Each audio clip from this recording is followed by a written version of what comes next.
하루간 경제 뉴스를 종합하는 시간 경제온입니다. 오프라인 상태인 경제 본능을 켜드립니다. 네, 오늘 경제온 헤드라인은 금융당국이 불공정 거래 행위와 전쟁을 선포했다는 내용입니다. 그리고 이어지는 취재 파일에서는 최근 심상치 않은 코스닥 시장 분위기를 종합적으로 다뤄봅니다. 먼저 홍 기자의 뉴스 포인트부터 만나보겠습니다. 네, 오늘도 홍경표 기자 자리에 나와 있습니다. 어서 오십시오. 안녕하세요. 네, 오늘 금융감독원이 시장 불공정 행위에 칼을 빼들었다고 하는데 어떤 내용입니까? 네, 맞습니다. 이 금감원이 이제 12BW 등 불공정 행위에 대해서 이제 본격적인 조사에 나섰다는 내용인데요. 네네. 최근 SG 사태도 그렇고 주가 조작 등 이제 불공정 행위가 금융시장을 너무 혼탁하게 하고 있지 않습니까? 네네. 이게 또 코스닥 시장이 2차 전지와 초전도체 이슈 등으로 해서 변동성이 커지고 있는 상황인데요. 네. 이 와중에 투자자들이 시장이 제대로 공정하게 돌아가고 있는지에 대한 관심이 집중되고 있는 상황입니다. 네.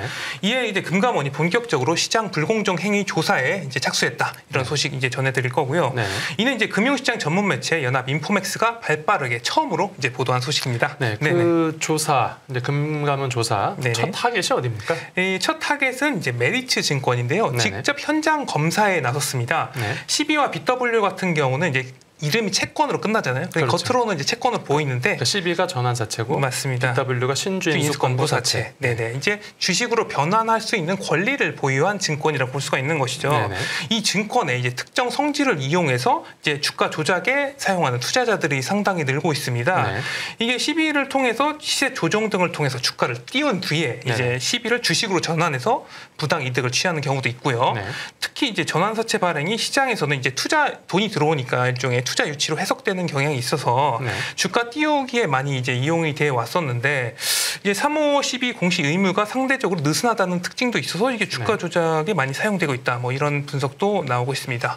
네. 네, 그 메리츠 증권은 이제 구체적으로 뭐 이 채권들을 어떻게 이용을 했길래 아까는 악용했다는 표현을 쓰셨는데 네네. 금감원이 메리츠 증권이 어떻게 했길래 금감원이 조사에까지 나선 겁니까? 네, 메리츠 증권 같은 경우는 최근 5년간 12BW 투자를 통해서 이제 네. 자금을 공급을 했잖아요. 네. 이 기업 중에 18곳이 지금 횡령과 배임, 부도 및 회생 절차, 감사 네. 의견 거절 등을 이유로 거래 정지가 됐어요. 18곳이. 네네. 네. 이들 기업에 된 자금만 해도 7,800억 원에 달하는 네. 수준입니다. 상당한데 이게 네. 정리를 하자면 그러니까 기업들이 결국 채권을 발행을 했고 네. 그걸 메리츠 증권이 인수를 해서 투자자들한테 팔았는데 네네. 그 기업들이 이제 그 부실 기업이었고 그러니까 결국 채권들도 부실 채권이고 메리츠가 부실 채권을 판 셈이 된 거죠. 네, 일단 그 메리츠 증권이 이제 12BW 직접적으로 이제 투자를 한 경우도 있고요. 네네. 지금 이제 투자를 이제 구체적으로 살펴보면 네. 지금 검찰 수사 중 KH그룹도 12 형태로 3천억 원대 투자를 했어요. 네. 그리고 최근에는 이제 이화그룹의 상장 계열사인 이화전기의 BW 투자도 상당히 논란됐습니다. 네. 메리츠 증권 같은 경우는 2021년 이제 이화전기가 발행한 400억 원 규모의 BW 투자를 했는데 네. 이제 이화그룹 회장 등이 올해 5월 횡령 배임 혐의로 이제 구속되기 전에 네. 주식으로 바꾼 이화전기 보유 지분을 전량 매도하면서 이게 내부 정보 이제 미공개 내부 정보 이용한 게 아니냐 뭐 네. 이런 의혹도 받았고요.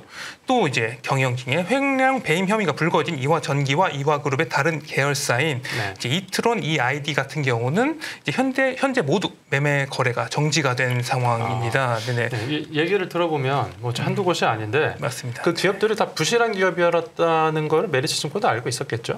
글쎄요, 이제 그것 때문에 이제 조사를 하게 되는 거고요. 네. 메리츠 증권이 투자를 했지만 또 네. 이제 기업들 같은 경우는 자금 조달을 위해서 뭐 유치했다 뭐 이렇게 주장할 수도 있는 거잖아요. 사실 네. 그러니까 메리츠 증권과 이제 그 기업들 간에 어떤 그 커넥션이라든가 어떤 불공정 행위가 있었는지에 대해서 금감원이 좀 조사에 들어갈 것으로 그게 이제 착수가 되고 있습니다. 조사의 포인트군요. 네네. 이번에 금감원이 좀 제대로 벼르고 있는 것 같은데 이번 맞습니다. 조사가 어디까지 좀 확대될 걸로 볼 수 있습니까? 네, 사실 금감원 경우는 네. 올해 초부터 3호 12를 이제 엄단하겠다 이런 그 의지를 밝혔는데요. 네네. 현재 금융감독원은 합동 대응반을 구성해서 증권사뿐만 아니라 불공정 세력과 네. 기업들도 전방위 조사에 들어갈 것으로 보입니다. 기업까지요. 네네네. 이제 앞에서 말씀드린 그 메리츠 증권 사례 말고도 네네. 이제 11을 인수해서 이제 시세 조종, 허위 사실 유포로 주가를 띄운 뒤에 이제 주식으로 전환해서 이득을 거두는 수법도 있고요. 네네. 또 12 발행사가 이제 최대 주주나 제3자의 헐값으로 재매각하는 방식으로 이익을 교묘하게 빼돌리는 수법도 있습니다. 네. 이 이제 금감원은 이제 대량으로 12 사건들을 지금 현재 조사하고 있고요. 네. 이제 불공정 거래 정황 정황이 포착된 종목들을 찾아서 이제 분석도 진행하고 있는 상황입니다. 네, 알겠습니다. 그 조사 결과가 나오면 또 후속 보도 부탁드리겠습니다. 네, 다음 기사 넘어가 보겠습니다. 네, 이번에 주식시장 관련 소식인데 어떤 내용인지 직접 전해주시죠. 네네. 이제 최근에 이제 그 금융감독원장이 이제 시세 조정과 이제 전쟁을 선포를 했는데요. 네. 이제 워낙 시장이 과열되다 보니까 행동에 나선 것으로 볼 수가 있겠습니다. 주식시장 말씀하시는 네, 맞습니다. 네. 이복현 이제 금감원장은 오늘 임원 회의에서 최근 테마주 관련 주식시장의 급등락과 관련해서 이제 단기간에 과도한 투자 쏠림과 레버리지 과열 양상이 이제 나타나고 있다 이렇게 우려를 했고요. 테마주라고 좀 말씀하셨는데 어떤 테마주를 말씀하시는? 최근에 같은 경우는 이제 뭐 AI 관련주라던가 뭐 2차 전지주 뭐 그런 게 이제 좀 많이 조사 대상이 될 수 있다 뭐 이런 게 거론이 되고 있고요. 금감원장이 뭐 증권사에 직접 요청한 메시지도 있었습니까? 네, 이제 테마주 10개 이제 편성한 증권사들의 공격적 신용 융자 확대가 이제 비투를 부추길 수 있으니까 가열되지 않도록 관리해달라 이렇게 요청을 했고요. 또 최근에 좀 리딩방 등 문자도 많이 오고 그러잖아요. 그러니까 리딩방 등을 통한 테마주 풍문 유포를 특별히 단속하겠다. 뭐 이런 것도 밝혔습니다. 네, 알겠습니다. 네, 다음 뉴스는 이제 잼버리 관련 소식인데 잼버리 대원들이 결국 새만금에서 철수하기로 했죠? 네, 맞습니다. 네. 말도 많고 탈도 많았던 잼버리. 네, 대원들이 결국 새만금을 떠나서 수도권 등으로 이동을 하게 됐죠. 네, 잼버리가 사실상 파행으로 이제 치닫으면서 향후 잼버리가 어떻게 마무리될지 국민들의 관심이 집중되고 있는 상황입니다. 갑자기 이렇게 조기 철수하게 된 이유가 뭡니까? 가장 이제 큰 이유가 태풍 카눈 때문인데요. 이제 태풍 카눈이 한반도에 상륙할 것으로 보이면서 이제 피해를 우려해서 야영지 변경을 한 것입니다. 이제 기록적인 폭염과 위생 보건 문제에도 이제 꿋꿋이 잼버리를 이제 강행을 했었잖아요. 그런데도 이제 그 야영지가 새만금 간척지에 있잖아요. 제가 최근에 이제 새만금 간척지에 갈 기회가 있었는데 거기 이제 천막들이 치여 있었는데 주변에 뭐 아무것도 없더라고요. 잼버리 때문에 가신 건 아니에요? 잼버리 때문에 한 건 아닌데 주변에 뭐 그늘도 없고 어떻게 저렇게 천막만 있냐 이렇게 생각해서 저기서 좀 힘들지 않을까 애들이 이런 생각을 했었는데 결국 좀 문제가 또 발생을 했는데 만약에 이제 태풍이 와서 비바람이 와버리면 이제 배수의 문제도 있기 때문에 가만히 있으면 물에 잠길 수도 있는 상황인 것이죠. 그렇죠. 그래서 이제 그 많은 사람들이 이제 갑자기 새만금을 떠나기는 됐는데 근데 묵을 곳은 좀 정해졌습니까? 네, 지금 이제 새만금에서 이동한 잼버리 인원은 156개 참가자 36,000여 명인데요. 당초에는 이제 수도권을 중심으로 인원을 이제 이동하기로 했는데 숙소 마련이 마땅치 않자 충청권역까지 이제 지역을 넓혀서 숙소를 마련하기로 했습니다. 숙소 대부분은 이제 대학 기숙사, 뭐 공무원, 기업, 연수원, 교육시설 등인데 이제 수요 예측 인원 44,000명으로 현재는 이제 잼버리 36,000명이 다 묵을 수 있다, 남는다 이렇게 전부 수용은 일단 가능한 상황입니다. 가능한 상황입니다. 그리고 이제 잼버리 인원들은 이번 주 금요일 11일 저녁에 서울에서 열리는 K-팝 공연과 폐영식에 참석할 예정입니다. 그 이후에 있었던 그 이벤트들은 계속 진행을 하고요. 네, 맞습니다. 그래서 이제 우리 기업들도 그 잼버리의 그 유종의 미를 거두기 위해서 좀 힘을 쓰고 있는 상황이죠. 기업들이 좀 어떻게 좀 돕고 있죠 지금 잼버리? 잼버리가 이제 부실로 이제 질타를 많이 받기는 했잖아요. 그런데 물 웅덩이가 발생하고 온열 질환자가 속출하고 뭐 위생 바가지 뭐 이런 논란이 많았습니다.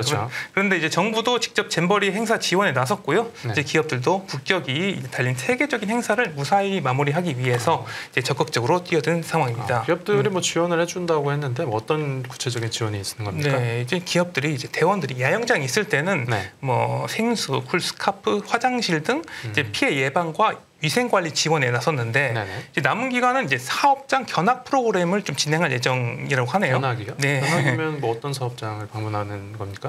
삼성 같은 경우는 삼성전자 평택 또는 화성 반도체 공장 등 견학을 추진해서 잼버리 인재들이 IT 산업을 체험할 수 있도록 할 예정이고요.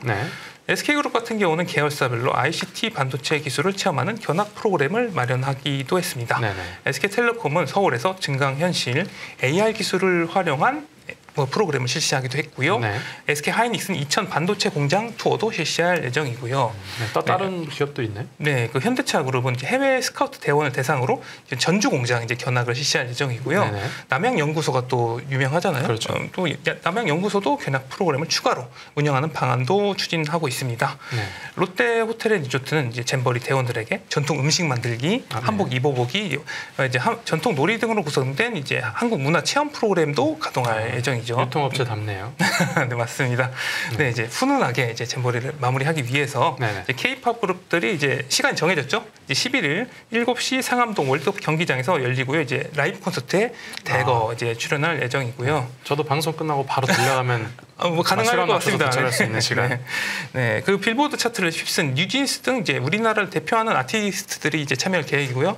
BTS도 나올 것이다. 뭐 이런 전망도 나오고 있습니다. 네. 잼버리가 뭐 이것저것 이제 구설수에 많이 오르기는 했지만 끝까지 잘 마무리해서 좋은 추억을 가지고 갔으면 좋겠습니다. 네, 다음 뉴스도 보죠. 오늘 경상수지 결과가 발표됐는데 어떻게 좀 잘 나왔습니까? 네, 이제 오늘 한국은행이 6월 경상수지 결과를 냈는데요. 이제 4월 적자 이후 5월에 이어 2개월째 흑자 기조가 유지가 됐습니다. 그 경상수지라는 게 그러니까 해외에서 우리나라로 돈이 들어온 거에다가 나간 걸 뺀 거니까 흑자라는 건 우리나라로 들어온 돈이 더 많았다 이런 얘기죠. 뭐 어떻게 보면 긍정적으로 좀 볼 수가 있는데요. 그러니까 말씀하셨다시피 경상수지 같은 경우는 우리나라 경제 전체의 이제 지출 흐름을 보는 가계부 역할을 하는데요. 이 수치를 통해서 이제 우리나라 경제 전반의 상황을 파악할 수가 있기 때문에 시청자분들도 이제 좀 주목을 해볼 필요가 있을 것 같습니다. 경상수지를 통해서 이제 환율도 전망을 해볼 수가 있고요. 흑자를 했으면 좋은 거 아닙니까? 맞습니다. 그리고 이제 시장 예상치보다는 높았거든요. 이게 그래서 이제 시장 원화 가치가 더 떨어질 것이라는 환율이 오를 것이라는 압력을 완화할 것이다. 이런 시장의 평가도 나왔습니다.